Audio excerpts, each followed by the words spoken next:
Mari belajar politik untuk Indonesia yang lebih baik. Please subscribe, like, comment, and share YouTube saya. Teman-teman, ini adalah bagian ketiga dari rangkaian pembahasan saya mengenai bagaimana soal ekonomi, sosial, dan juga politik di Indonesia dalam 3 bulan belakangan ini, ya.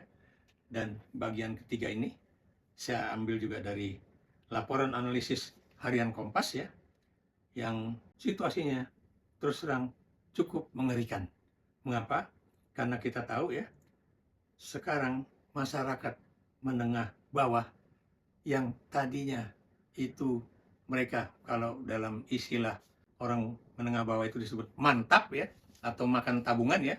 Saya beri contoh, ya, tidak sedikit dulu kalau namanya orang-orang juga yang misalnya mendapatkan penempatan di luar negeri, seperti saya juga pernah mendapatkan penempatan di luar negeri, ya. Ketika pulang dari luar negeri, itu yang kemudian kita suka saling meledek, ya.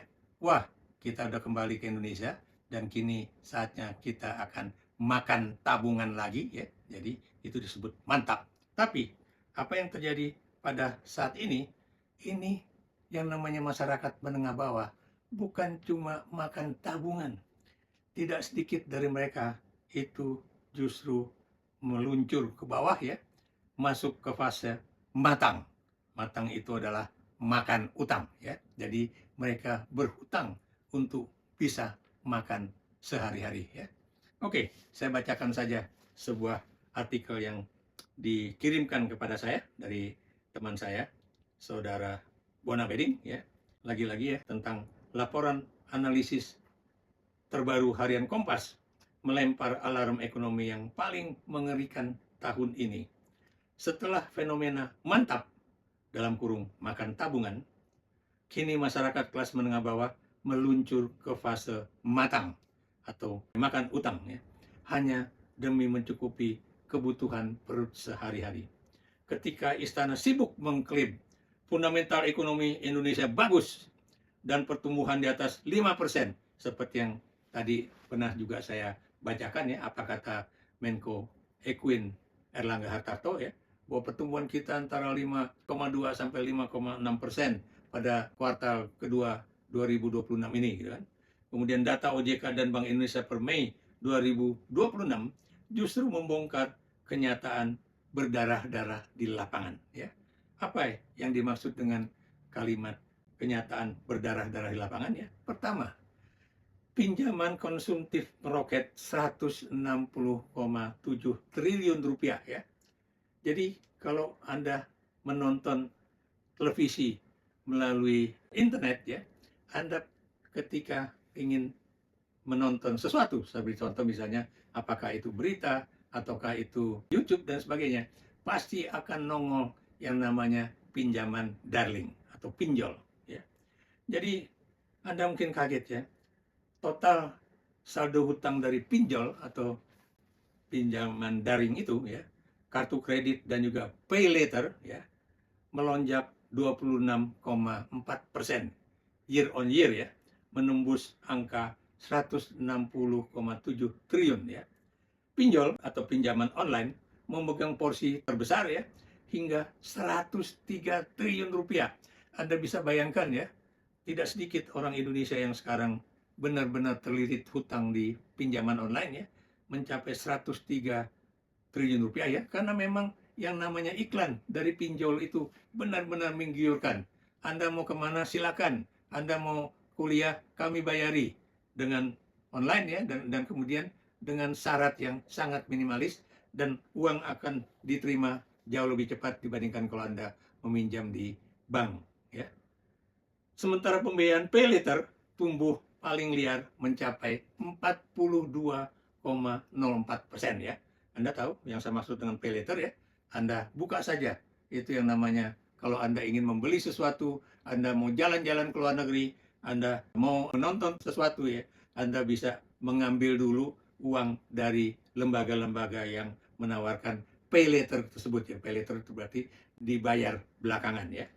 Dan kalau Anda juga sekarang pergi ke berbagai daerah di Indonesia, ya, khususnya di Tanah Jawa inilah, di daerah Bekasi tempat saya tinggal aja, di setiap jalan itu pasti akan ada lembaga-lembaga yang disebut dengan perusahaan pegadaian ya, tapi bukan PT Pegadaian milik negara ya, milik pemerintah atau BUMN milik pemerintah, tapi ini perusahaan-perusahaan swasta yang terkait dengan pegadaian ya.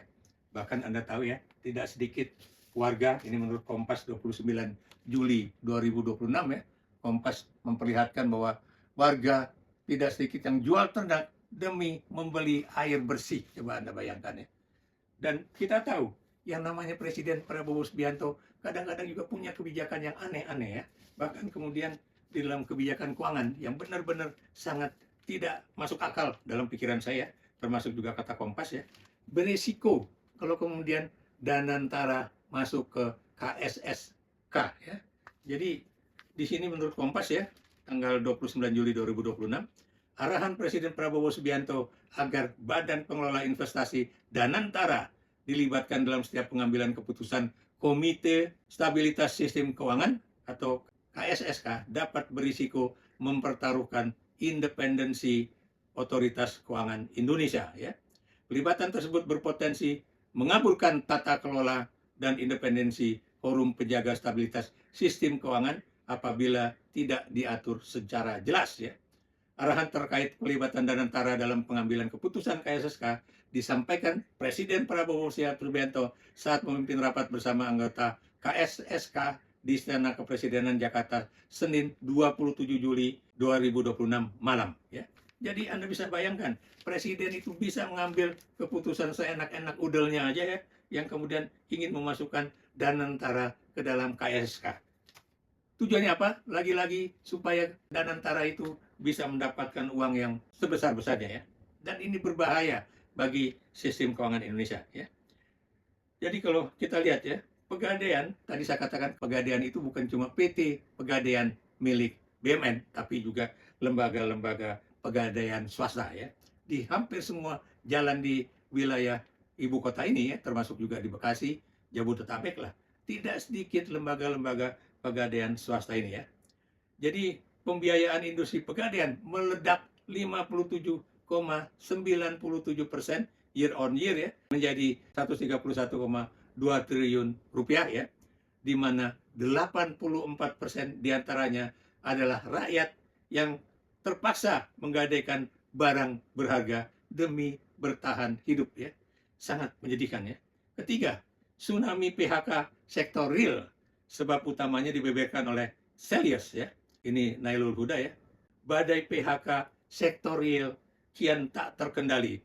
Data Kemnaker per Juni 2026 mencatat korban PHK melonjak 23 kali lipat ya dalam sebulan ya, dari 829 orang di bulan Mei ya menjadi 19.530 orang pada bulan Juni ya. 4. Konsumsi semu hasil numpuk cicilan ya. Guru Besar FEB UNAN ya, Universitas Andalas ya, Fakultas Ekonomi dan Bisnis Universitas Andalas, Profesor Sarifuddin Karimi menegaskan ya, tingginya angka belanja warga hari ini bukan karena pendapatan real naik ya, melainkan ditopang oleh hutang yang berulang-ulang ya. Warga terjebak dalam lingkaran setan cicilan yang siap meledak ya, menjadi krisis kredit macet ya atau NPL dan pemicu kriminalitas sosial ya. Jadi ini yang kemudian menjadikan mengapa orang masih bisa hidup di saat ekonomi sedang sulit ya. Kalau Anda tanya ke warung-warung ya, misalnya bagaimana kondisi dari warung-warung mereka ya. Saya kebetulan suka ke warung-warung di daerah dekat rumah saya, dan saya bertanya pada pemilik warung ya, yaitu saudara kita keturunan Tionghoa, dan dia mengatakan bahwa bisnis hari ini atau hari-hari ini benar-benar sangat menyulitkan. Anda lihat warung saya banyak yang kosong. Kenapa? Karena orang nggak punya duit untuk belanja ya.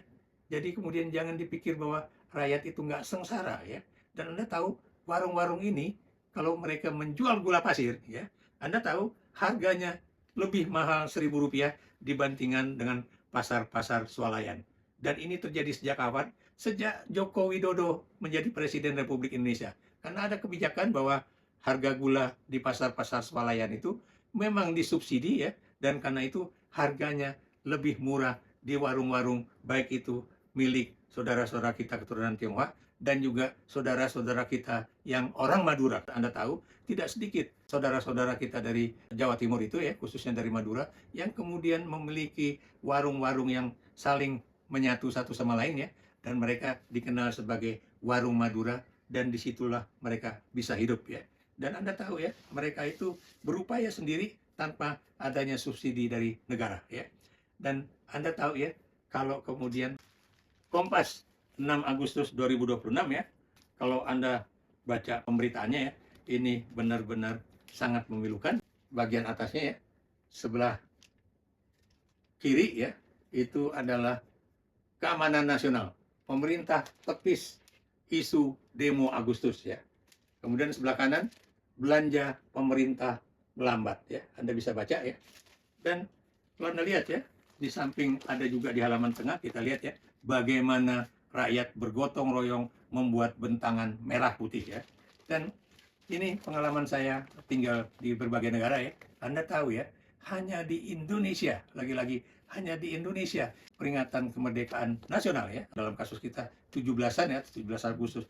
Ini benar-benar meriah ya. Di Tunisia misalnya, itu benar-benar hampir-hampir tidak ada kegiatan yang meriah seperti di Indonesia ya. Atau ketika saya juga tinggal di Australia, itu Hari Nasional Australia atau disebut dengan Federation Day ya, itu juga enggak meriah. Yang meriah itu adalah Australia Day. Apa itu Australia Day? Itu adalah ketika kapal-kapal dari Inggris ya datang ke Sydney yang kemudian membawa orang-orang baik itu narapidana dan kemudian perempuan-perempuan jalanan dan sebagainya, dan juga itu kemudian menjadi penghuni di tanah Australia. Itulah Australia Day yang dirayakan oleh Australia, bukan Federation Day pada 1 Januari. Jadi di berbagai negara juga, termasuk juga negara tetangga kita, tidak ada yang semeriah seperti di Indonesia ya. Dan di bagian bawah ini ya, ini ada suatu yang benar-benar sangat memilukan hati kita. Mengapa? Karena kalau Anda tahu ya, Anda banyak sekali orang mengatakan bahwa pemerintah akan mengenakan pajak ya. Kalau misalnya rumah Anda tuh punya AC lebih dari 1,5 PK, itu akan dikenai pajak. Kalau beli misalnya sepeda harganya 1,5 juta akan dikenai pajak ya. Kemudian kalau Anda di rumah ada yang namanya kulkas ya, atau yang 2 pintu, padahal kecilnya juga nggak seberapa, tetap akan dikenai pajak. Berbagai pajak akan diintroduksi oleh negara ya. Sementara kalau Anda lihat di harian Kompas, sayangnya Kompas itu hanya menaruhnya di bagian bawah ya, pada Kamis 6 Agustus 2026 ya. Ringankan beban rakyat, Jepang, Filipina, dan Vietnam pangkas pajak ya. Harusnya tuh negara seperti ini kalau ingin membantu rakyat, bukan kemudian ingin memperkaya diri sendiri, keluarga, atau kemudian koloninya ya, sementara menyengsarakan rakyat ya. Saya beri contoh Jepang ya. Bagaimana kemudian partai yang sedang berkuasa, Liberal Democratic Party ya, dan juga kawan satu koalisinya itu berusaha sedang melakukan suatu research ya, bagaimana kemudian pemerintahan LDP ini bisa mengurangi pajak ya, supaya yang namanya rakyat kecil dan juga orang-orang yang memiliki usaha kecil dan menengah itu kemudian masih bisa hidup ya. Jadi Majelis Rendah Parlemen Jepang berjanji untuk mempercepat pemotongan pajak penjualan bahan makanan ya hingga 0% ya. Tapi ini tidak berlaku untuk misalnya restoran dan sebagainya ya. The Japan Times juga melaporkan sejak diperkenalkan pada 1989, pajak konsumsi atau consumption tax ya, itu telah dinaikkan 3 kali. Kini pajak konsumsi menyumbang sekitar 30% dari total penerimaan pajak nasional Jepang. Dan karena dinyumbangnya 30%, makanya pemerintah Jepang itu ingin berupaya supaya pajak itu bisa dikurangi lah. Jadi ini yang akan dilakukan oleh Perdana Menteri Jepang Sanai Takaichi ya. Dan bagaimana juga kemudian yang terjadi di negara tetangga kita Filipina ya. Presiden Marcos Junior ya, ini juga ingin agar yang namanya Filipina itu juga mengurangi pajak untuk rakyat miskin ya. Jadi ingin Kongres Filipina menindaklanjuti langkah bertujuan menyelesaikan kembali pajak penghasilan ya orang pribadi dan memberikan keringanan pajak bagi para pengusaha mikro ya. Apa yang disebut dengan pengurangan pajak penghasilan? Jadi ada tingkatan tertentu bagi mereka yang bisa dikenai pajak ya. Saya beri contoh ya, misalnya untuk mereka yang berpenghasilan bebas pajak ya, itu bisa dari 250.000 peso ya, sekitar 74 juta menjadi 350.000 peso atau 103 juta ya. Kalau misalnya penghasilan Anda segitu, jadi 74 juta peso, itu Anda tidak dikenai pajak ya. Jadi kalau misalnya antara 350 sampai 450, itu baru bisa lebih dari itu 15% dari jumlah yang melebihi 350 peso ya. Dan kemudian bagaimana dengan Vietnam ya? Kita tahu negara tetangga kita Vietnam ya telah memangkas pajak pertambahan nilai ya dari 10% menjadi 8%. Tapi coba Anda lihat bagaimana dalam kasus Indonesia ya. Motor aja walaupun udah butut juga pajaknya cukup gede ya. Mobil aja juga bukannya makin tahun makin menurun, tapi juga makin tahun makin meningkat ya. Jadi disitulah bedanya kita dengan negara-negara tetangga ya. Ketika rakyat sedang mengalami kesulitan, itu justru mereka mengurangi pajak bagi golongan menengah ke bawah ya, dan juga para pengusaha mikro dan menengah ya. Tapi di kita ini malah pajak akan digenjot segenjot-genjotnya, makanya tidak sedikit ya para pembuat YouTube yang kemudian sambil mengejek-ejek ya, bahwa kalau Anda duduk-duduk aja kena pajak gitu kan, Anda kencing sembarangan kena pajak, Anda kemudian ya buang air besar di halaman juga bisa kena pajak, dan sebagainya dan sebagainya. Tapi itulah Indonesia. Mengapa pemerintah itu tidak bisa mengurangi pajak agar rakyat itu bisa tenang hidupnya, melainkan makin lama makin meningkatkan pajak kepada rakyat kecil ya. Dan kemudian Anda juga lihat ya, bagaimana di berbagai negara juga yang namanya uang kuliah tunggal itu di Indonesia ini malah meningkat ya. Bahkan Menteri Dalam Negeri Tito Karnavian itu menyatakan ya bahwa ketika saya menyekolahkan anak saya di Singapura, itu biayanya jauh lebih murah dibandingkan ketika saya menyekolahkan anak saya di Jakarta. Itulah Indonesia. Berikan pendapat Anda.